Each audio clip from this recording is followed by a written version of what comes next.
1990년 정도 전에 유대 땅 한 광야에서 한 사람이 외치는 소리가 들려왔습니다.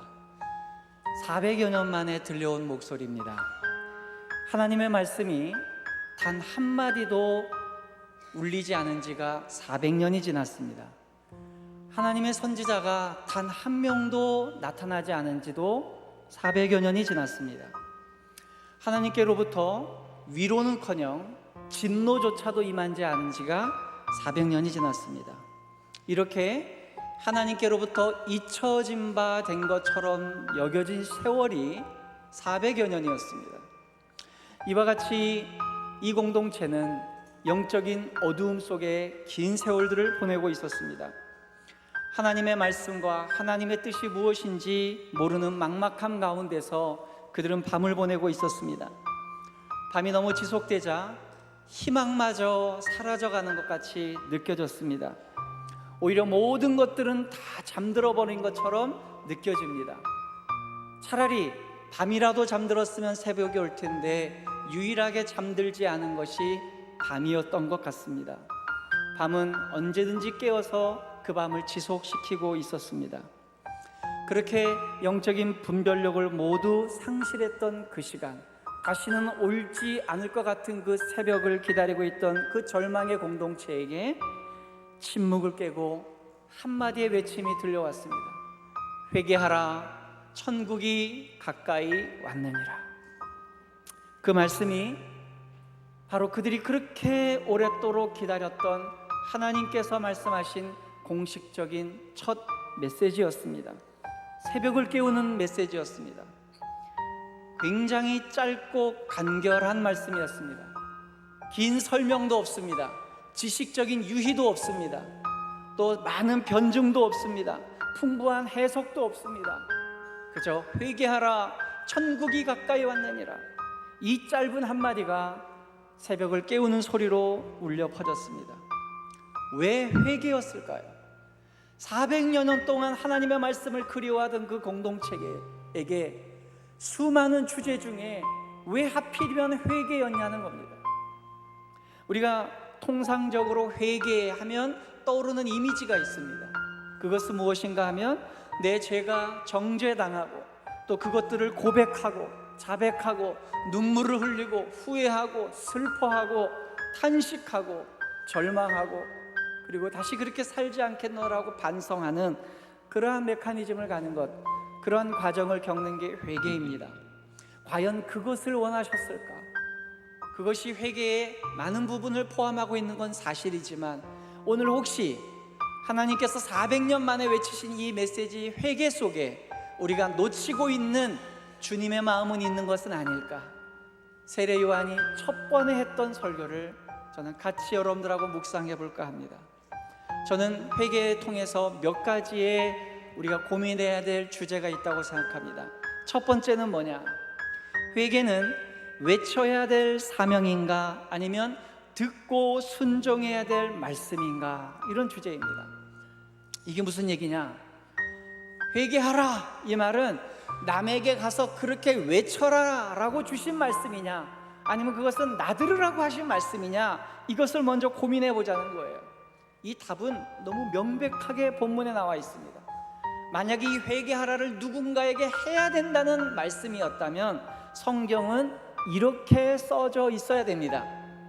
너희는 회개를 외쳐라, 천국이 가까이 왔느니라. 만약에 이렇게 쓰여 있다면, 천국이 가까이 왔으니까 너희는 회개를 외쳐라, 이렇게 성경이 쓰여 있다면 우리는 나가서 회개를 외쳐야 됩니다. 죄로 관철되고 어둠이 지배하고 있는 이 세상에 나가서 회개하라, 천국이 왔다 라고 우리는 외쳐야 됩니다. 성경은 그렇게 할 수 있어요. 회개하라, 천국이 가까이 왔느니라. 이 얘기 무슨 얘기냐? 회개는 내가 하는 겁니다. 남이 하는 게 아니라 회개는 내가 하는 겁니다. 회개는 남을 향한 것이 아닙니다. 회개는 나를 향한 것입니다. 우리 믿음의 고백으로 한번 같이 해봅시다. 회개는 내가 하는 것입니다. 그렇습니다. 그렇다면 이 회개는 누구를 위한 것이냐는 거예요. 하는 건 내가 한다면 과연 누구를 위해서 회개하냐? 내가 반성하고 내가 회개하면 상대방이 좋아지고 아니면 하나님이 좋아지냐? 아닙니다. 회개는 하나님을 위해서 하는 것도 아니고, 회개는 다른 사람을 위해서 하는 것도 아니고, 회개는 내 원수를 향해 하는 것도 아닙니다. 회개는 나를 위해 하는 겁니다. 한 번 더 고백해 봅시다. 회개는 나를 위해 하는 것이다. 아멘. 그렇습니다. 회개는 내가 하는 것이요, 나를 위해 하는 것입니다. 이와 같이 오늘 본문에서 외치는 이 회개는 그 방향성과 관심의 대상이 나 자신을 향해 있습니다. 그러므로 회개의 기회를 얻는 자가 복된 것이고, 그 회개의 주인공이 되는 것이 기쁜 일인 것입니다. 그럼 두 번째 고민이 있습니다. 회개는 누가 외칠 자격이 있느냐 하는 것입니다. 두 번째로 우리가 묵상할 것은 뭐냐? 그럼 회개는 누가 외칠 것이냐는 거예요. 아무리 내 자신이 회개의 주인공이고 내가 먼저 솔선수건 회개를 한다 할지라도, 혹간에 절대절명의 순간에 누군가에게 회개하라고 권면해야 될 순간이 올 텐데, 그러면 그때 어떤 자격으로 어떤 시기에 누구를 향하여 회개를 외쳐야 되냐는 거예요. 다른 사람들을 향해 회개하라고 외친 사람이 바로 세례 요한이었습니다. 그렇다면 우리는 알 수 있습니다. 적어도 남을 향해서 회개하라라고 말씀할 수 있는 사람은 세례 요한 이상 되는 영성과 윤리를 갖고 있어야 된다는 거예요. 개혁을 주창하는 사람은 그 개혁의 내용보다 더 깨끗해야 되는 거예요. 그래 놓고 보니까 세례 요한이 어떤 사람이었느냐? 우리 보통 사람들이 범접할 수 없는 영성을 갖고 있었습니다.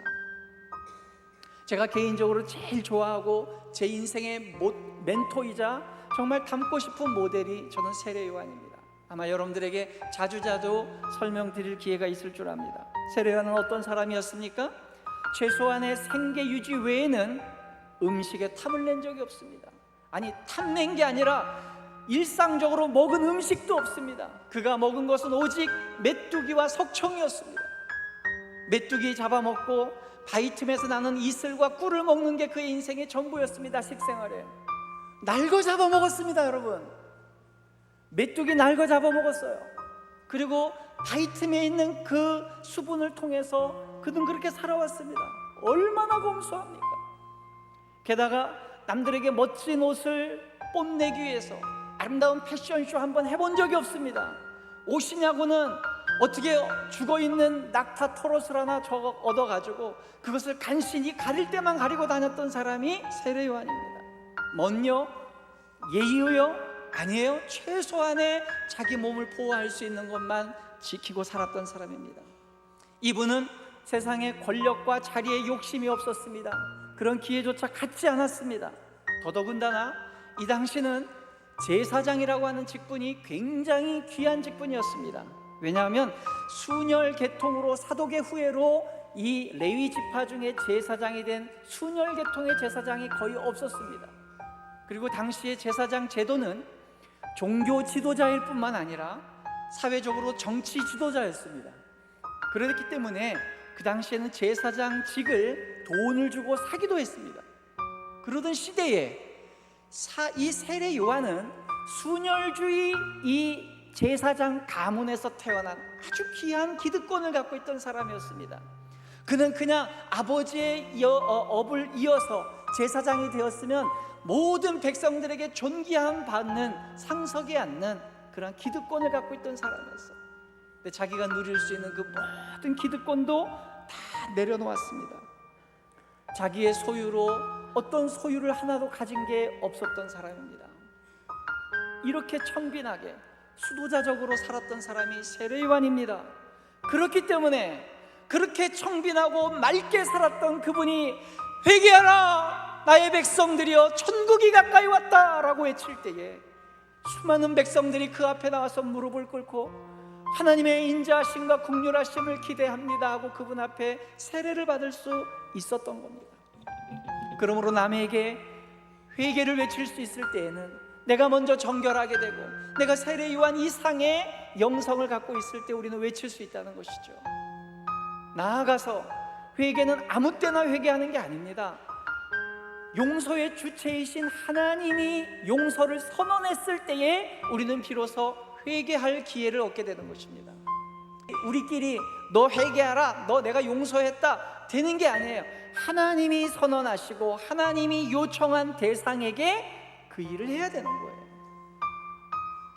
그러므로 섣부르게 회개하라, 용서한다는 말을 남발하는 것은 우리가 하나님의 입장을 대신하려고 하는 위험에 빠지게 되는 것이죠. 회개라는 단어가 나올 때는 언제나 내 자신을 되돌아봐야 됩니다. 그걸로 족합니다. 내 자신을 돌아보고 내가 내 기준으로 다른 사람을 판단하고 평가하고 정죄한 적은 없는가, 오히려 그 평가와 기준을 가지고 나에게 적용해서 내가 하나님 앞에서 더 바른 사람으로 살아야 되겠다. 그것이 우리가 할 수 있는 최선입니다. 세 번째, 우리가 고발해야 될 세 번째 주제는 이겁니다. 회개라는 이 메시지 앞에 목사는 어떤 자격으로 서 있어야 되느냐라는 겁니다. 여러분 어떻게 생각하세요? 이제까지 회개는 내 문제라고 얘기했어요. 그러면 오늘 설교하는 목사에게는 성도들하고는 다른 어떤 특별한 자격이 부여된 것일까? 전혀 그렇지 않습니다. 회개는 목사부터 시작해야 됩니다. 저는 단순히 여러분들에게 하나님 말씀이 여기 적혀 있기에 전달하는 것뿐이지 저 역시도 누구에게 회개하라고 주장할 만한 자격도 없고 거룩도 없습니다. 오히려 회개라는 단어가 이 공동체에게 떨어진다면, 이 서울 지역에 떨어진다면 가장 먼저 달려가서 그 말씀 앞에 무릎 꿇고 살려달라고 부르짖을 사람, 여기 서 있는 이 목사여야 됩니다. 나름대로는 세례요한처럼 살겠습니다, 저는 기도하는 예레미야가 되겠습니다, 세례요한처럼 외치고 예레미야처럼 기도하겠습니다라고 살아왔지만 내 속에 다 버리지 못한, 그들의 발끝도 쫓아가지 못하는 그 형편없는 제 자신을 묵소할 수밖에 없었습니다. 아무리 거룩한 척하고 아무리 잘 살려고 말부동을 치고 하나님의 말씀대로 살려고 내 모든 기득 가운을 내려놓아 보아도 결국은 세례요한 근처에도 못 가고 예레미야 근처도 못 가는 형편없는 제 자신을 보게 됩니다. 저 같은 사람 자격 없음을 저는 알고 있습니다. 그래서 가장 먼저 가장 많이 한 것이 회개였습니다. 목회하는 동안 매일 새벽 눈 뜨고 가장 첫 시간 하나님 앞에 기도하기로 합니다. 하나님 용서하여 주시옵소서. 오늘도 부족하고 죄 많은 종이 성도들 앞에서 기도한다고 앞장서 있겠습니다. 저의 죄된 것은 가리워 주시고 연약한 것 가리워 주시옵소서. 오직 주의 긍휼이 있어야지만 살아갈 수 있습니다. 하나님의 은혜가 없으면 단 1분 1초도 말할 수도 없고 행동할 수도 없고 표정을 지을 수도 없습니다. 저부터 살려주시옵소서. 저는 이 기도로 시작하겠습니다. 그리고 마지막에 목회 끝났을 때에 또 한 번 이 기도를 드립니다. 하나님, 평생에 회개했습니다. 저에게 다시 한 번 기회 주셔서 감사합니다. 네 번째입니다. 회개에는 두 가지 상반되는 요소가 숨겨져 있습니다. 그것이 뭐냐면 지적과 시작입니다. 회개에는 상충되는 의미가 포함되어 있는데요, 그 중에 하나가 지적이에요. 죄를 지적하고 너 이거 잘못했지? 이거 틀렸지? 이거 고쳐야 되겠지? 이건 지적입니다. 근데 그 지적에서 끝나는 게 아니라 그럼 이제 시작해야 되겠지? 새롭게 해야 되겠지? 다시 시작해야 되겠지? 하는 시작이라는 의미가 있습니다. 그러면 항상 말에는 뉘앙스가 있어요. 저 사람이 무슨 뜻으로 말을 했느냐. 제일 대표적인 게 뭡니까? 글로 이렇게 적혀져 있는 게 있어요. 목사님이 말씀하셨다, 목사님이 나를 보고 말씀하셨다, 잘했다. 이건 뭔 뜻인지 몰라요, 그죠? 근데 잘했다가 두 의미가 있죠. 그걸 말로 풀었어요. 녹음한 걸 봤더니 목사님 말씀하셨습니다. 잘했습니다, 잘했다. 어떤 거예요? 진짜 잘한 거예요, 못한 거예요? 잘한 겁니다. 근데 목사님이 내게 말씀하셨습니다. 잘했다, 잘했다. 이거 뭡니까? 못했다는 거. 하나님이 잘했다, 잘했다 이러셔야 되는데 잘한다, 잘한다 이러면 안 돼요. 이거 마찬가지로 회개라는 말도 회개하라 이 말도 있고 회개해라 이 말이 있어요. 그 위 앞에 건 알겠어요. 우리를 지적하고 정죄하는 거예요. 뒤에 회개는 무슨 뜻일까? 그걸 풀어드리려는 거예요. 그건 뭐냐? 시작이라는 거예요. 너 옛날에 잘못했지? 괜찮아, 다시 시작하자. 고쳐서 새로 시작하자. 이게 회개입니다. 하나님께서 지적하고 싶은 게 뭐냐? 우리의 죄를 지적하고 싶은 게 아니라 새롭게 시작하시고 다시 시작하기를 원하시는 거예요. 그래서 이 시작이라는 의미가 담겨져 있는 겁니다. 그러므로 믿음의 고백으로 가봅시다. 회개는 지적을 넘어서서 시작하는 것이다. 다섯 번째입니다. 다섯 번째는 뭐냐? 시작도 두 의미가 있어요. 점점 세분화되고 깊어지는 거예요. 그럼 시작도 무슨 두 의미가 있냐? 완전히 새롭게 시작하는 게 있고 다시 시작하는 게 있어요. 자, 완전히 새롭게 시작하는 건 뭐냐 하면 이전의 것은 다 없애고 파괴하고 지워버리는 거예요. 과거를 완전히 지워버리는 겁니다. 없애버리는, 요새 흔히 말하는 과거 청산이에요. 저는 개인적으로 과거 청산이라는 말 별로 안 좋아합니다. 당신은 뭐 좋아하냐? 과거 재해석이라는 말을 좋아합니다. 그럼 뭐냐? 건축으로 말하자면 완전히 때려 부시고 다시 짓는 게 완전히 새롭게 하자는 거예요. 먼저 있던 건물 다 부서뜨려 버리고 거기에 철근 하나, 벽돌 하나 안 남게 싹 걷어버리고 맨 땅에서 다시 짓는 것, 이게 완전히 새롭게 시작하는 거예요. 우리 대부분의 개혁을 외치고 좀 센세이션한 지도자가 되기를 원하는 사람들이 이런 식의 시작을 좋아해요. 그래서 새로운 걸 하려고 그러고 새로운 사람들 좋아하고 과거는 다 무시하려고 그래요. 여기에서 지도자의 신학이 나오고 지도 철학이 나오는 겁니다. 그러면 김 목사, 당신은 어떤 편이냐?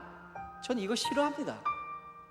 그럼 어떤 걸 원하느냐? 저는 회개하라 이 메시지를 다시 시작하라는 의미로 들립니다. 제 귀에는. 그럼 다시 시작하는 건 뭐냐? 다시 시작하는 건 새로 시작하는 것과 완전히 다른 거예요. 내 이전에 있던 모든 것은 다 지워 없애자는 거예요. 그건 다 필요 없는 거라는 거예요. 과거를 부정하고 새로운 것만이 옳다는 겁니다. 여러분, 이것은 옳지 않습니다. 제가 볼 때 성경적이지 않습니다. 그러면 어떤 것이 성경적이냐? 회개는 다시 시작하는 겁니다. 다시 시작하는 건 뭐냐? 처음 것은 괜찮았다는 게 숨어 있는 거예요. 처음은 좋았다는 거예요. 근데 가면서 뭔가 사고가 생기고 실수가 있고 우리의 연약함이 드러났다는 것이죠. 그러므로 처음으로 돌아가자는 겁니다. 기독교의 정신이 뭡니까? 지금껏 다 부정하고 새로 만들어서 새로 창조하자입니까? 아닙니다. 하나님이 창조하신 첫 세계가 좋았다는 거예요. 그러므로 그것을 회복하자는 겁니다. 우리가 속한 교회는 개혁교회입니다. 우리가 개혁해야 됩니다. 왜 개혁해야 됩니까? 새 것이 좋아서 맨날 새 걸로 바꾸기 위해서 아닙니다. 처음에 예수 그리스도께서 제정해 주신 그 교회가 좋아서 예수님이 만드셨던 그 교회로 돌아가자는 거예요. 첫 순간으로 돌아가자는 겁니다. 과거는 바꿀 수가 없습니다. 서로 우리가 바꾸려도 바꿀 수가 없는 거예요. 그러므로 우리는 하나님 앞에서 과거를 인정하는 거예요. 그렇다면 만약에 하나님이 완전히 새롭게 시작하고 싶었다면 세례 요한에게 유대인 민족에게 보낼 이유가 없었어요. 왜냐하면 유대 민족은 수천 년 전부터 하나님께서 이 공동체에게 많은 기회를 주셨습니다. 하나님의 뜻대로 살라고. 근데 이 공동체는 계속해서 실패를 반복했습니다. 그렇게 반복해서 실패를 했으면, 수천 년 동안 실패를 했으면 이제 다른 민족에게 가셨어야죠. 아니면 다른 인류를 만드셨어야죠. 근데 그렇게 하지 않았다는 거예요. 실패하고 거꾸러지고 못냈던 그 공동체에게 찾아오셨다는 겁니다. 좌절 속에 빠져있고 우리가 다시 일어날 수 있을까 하는 그들에게 찾아오셔서 다시 시작하자. 그 외침이 바로 회개하라였습니다. 처음 널 부르신 그 시절로 돌아가자. 우리가 처음 주님을 만났던 그 시절로 돌아가자는 겁니다. 여섯 번째, 그럼 회개의 시점은 어디에 있냐는 거예요. 과거에 있는 것이냐, 현재의 미래에 있는 것이냐. 대부분의 많은 사람들은 회개는 과거에 머물러 있는 거라고 생각해요. 회개는 과거에 잘못한 것을 고치는 거겠지. 그래서 자꾸만 회개하라 그러면 기독교인들 중에 우울한 마음에 맞는 전문분들이 많이 계세요. 제대로 잘 몰라서 그래요. 아닙니다. 회개는 과거를 고치는 게 아닙니다. 오늘과 미래를 고치자는 게 회개의 메시지입니다. 여러분, 과거는 고칠 수가 없어요. 우리 속담에도 있지 않습니까? 이미 엎질러진 물은 다시 담을 수 있다 없다? 없어요. 바꿀 수도 없어요. 다시 돌아가서 바꿀 수도 없어요. 오히려 회개는 과거를 바꾸는 게 아니라 오늘과 내일을 바꾸는 거예요.